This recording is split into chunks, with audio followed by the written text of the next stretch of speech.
Dan, what's your view of these public menorah lightings? Is it a good or a risky undertaking? I think that anything that you do anywhere has a certain amount of risk. I think that because of what happened in Australia, I think that the U.S. and specifically the LAPD are taking more precautions. I see a large police presence. I think I saw a couple of undercover cops, standing by. So I think we're pretty safe. I think the FBI is keeping track of all of the events. So I don't think it's a good idea for Jews to cower in their homes. I think it's important to show that we're not afraid. But like I said, we need to take a certain precautions, and I think those are being taken. How about the idea of Jewish self-protection, self-defense, and in deterrence on the part of the community?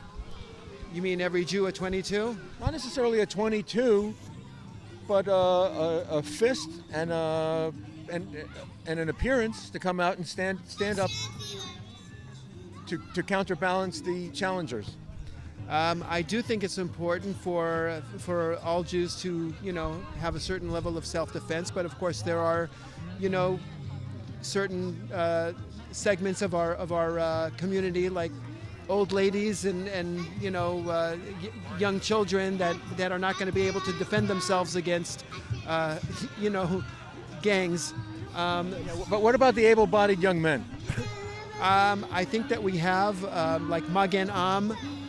We do have able-bodied men who are physically strong and are able to defend themselves with their fists and with weapons, and I think that they are assisting the police in protecting the community.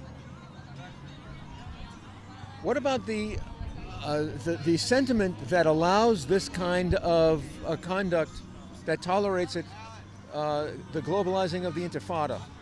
What does that mean, that those who marched to globalize the Intifada, and now that we're seeing that happen in the streets of the Western world? Well, if you noticed that immediately after October 7th, while Jews were still reeling at what had just happened and trying to process it, the other side was already organized and ready to attack with this globalize the Intifada and attacking the Jews. That was not organic.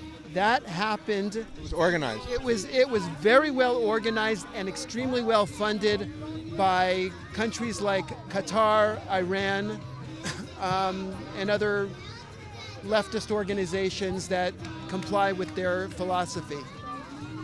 So I think that the social media, people are being paid on social media to spread their venom. I think it's the way that they shout genocide without even taking into consideration that between 1967 and now the population of Gaza has quadrupled. So how could there be a genocide? That's ridiculous. But no one ever says that. No one ever thinks that. They just it's the ones who are paid and the ones who are so feeble-minded that they don't question it. So it's a combination of the two. And then there are just those who naturally hate Jews and are just looking for an excuse to express their venom. Right, but